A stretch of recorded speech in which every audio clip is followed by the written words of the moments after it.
first for us on Turf Business TV today, something new and a little bit innovative. And I'm joined by Baptiste Rouesné from UV Boosting.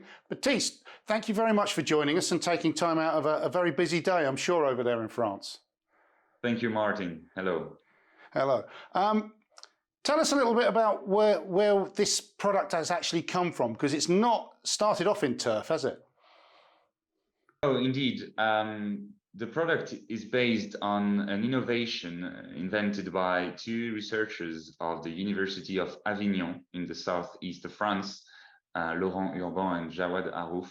They basically discovered something like 10 years ago that UVC light had the power to stimulate plants' natural defenses. And they met in 2017, the founder of a startup studio, Yves Maton, and the three of them decided to start UV Boosting, to start this business. The first 3 years were dedicated to the prototyping of an equipment and mostly to test this technology in vineyards. And after 2020, after the first 3-year phase of testing the technology, we started to industrialize and commercialize equipment for the vine industry, and we are now developing a similar product for the turf and other crops as well. So vines and turf, are they suffering from similar diseases, or is it just the actual process that's the similar approach? The actual process is the same. We have tested the technology on many different crops, from vine to turf to several vegetables and fruits like apples, strawberries, carrots, leeks, tobacco leaves, and so on. And there is always the same reaction of the plant. The plant reacts positively to this UVC stimulation.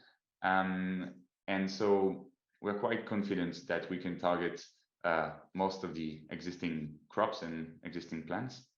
So the process, biologically speaking, is the same. Then we can say that both vine and turf suffer from fungal diseases, maybe different between turf and the vine. And there is also problematic of lack of water that is becoming critical. And also, you know, today everyone wants has an eco-friendly sensitivity. So we want wine that is organic. We want to play golf on a turf that is managed in an eco-friendly way. So those considerations are the same for both markets. So it ticks one box, which is huge at the moment, which is sustainability. Another one that is high on the agenda is the lack of fungicides that are currently and will be available in the future. How does it deal with fungus then? What the technology does, it's going to stimulate the natural defenses of the plant. It's going to enhance the production of salicylic acid, which is known for its effect on natural defenses of the plant. It's basically the plant is going to be able to react more quickly and more rapidly, more efficiently when attacked by a fungus. So it's a preventive treatment. We target the plant, and when the fungus is going to attack the plant, it's not going to be able to develop as rapidly as turf or vine that is not stimulated by UV boosting. So yeah, that's the basic process of developed by UV boosting.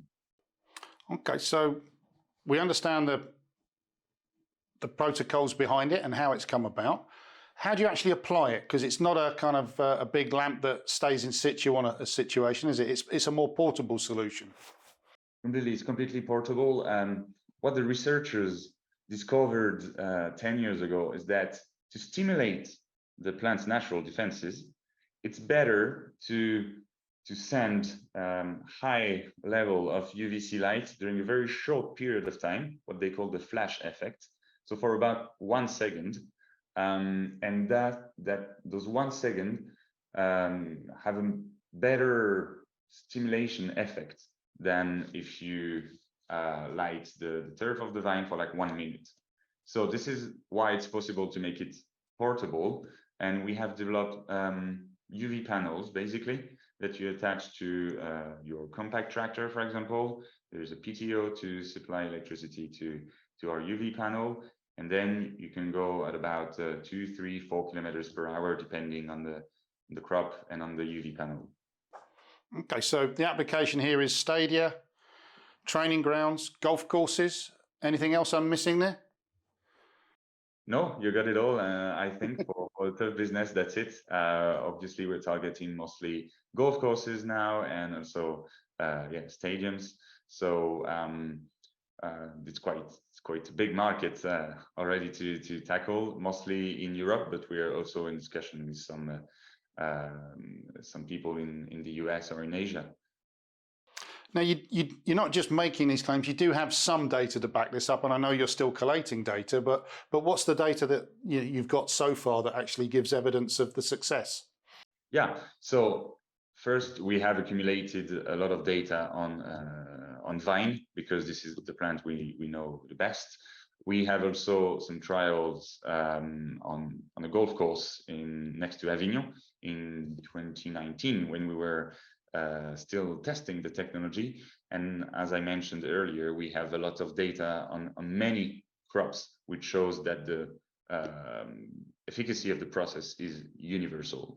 We are now also accumulating data from tests of our first clients on the turf in the turf business that are performing trials right now, and we should be able to have much more data for turf by the end of this year. You've actually got product that you've actually sold into the turf sector already. It's not just out on test, is it? Yes, indeed. We are now selling equipment for turf. We have sold 4 units since the beginning of this year. We have really started to commercialize in Q1 2023.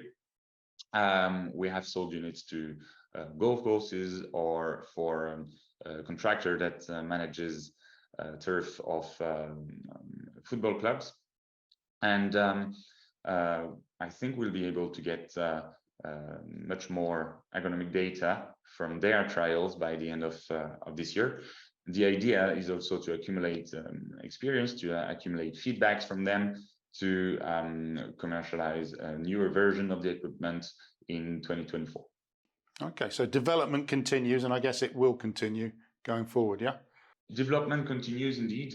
The version we have is completely functional and already efficient, but we are always happy to incorporate our customers' feedbacks in the new development projects we have. Okay. UV light in itself is not something that's uncommon now in turf care in the UK, but your version is UVC, is that correct? Which is a bit different to what is traditionally used. Yes, exactly. I think most of the time turf managers know the UV light with UVA and UVBs that are basically a different wavelength from UVC light. What is very specific to what we do is that we use the UVC light to stimulate the natural defenses of the plants. We do not use UVC light to kill directly fungus, for example. This has been used as well in agriculture in the past. It has been used as well in other sectors, other industries, like pharmaceutical industry or the food industry, to disinfect surfaces. This is not what we do, right? We use the UVC to induce a particular reaction within the plant. We do not use it to kill fungus. Okay, so we're unique in those two aspects. We use UVC light, and we use UVC light for plants' natural defenses stimulation, not for disinfection. Okay. In terms of how often you have to apply this, what's the process and the recommended kind of applications? Is it a once a week, or once a year? What kind of thing are we doing here? Today, for turf, it's around once a week, the idea would be to go once every 10 days or once every 15 days if we can. The tests that we are performing now will give us part of the answer. For the vine, for example, we stimulate every 12 to 15 days during between April and July. So basically when the vine has leaves. And for the turf, I think it's more important when the season is humid and when the disease starts to develop. Baptiste, it's been an absolutely fascinating conversation, and this is genuinely something that seems very new to me, that's for sure, but I don't look after turf on a day-to-day basis. We look forward to seeing how this one develops and catching up with you again soon. Thank you so much for giving me the opportunity to present you with this thing today. Thank you, Baptiste. Goodbye. Au revoir. Thank you. Bye-bye.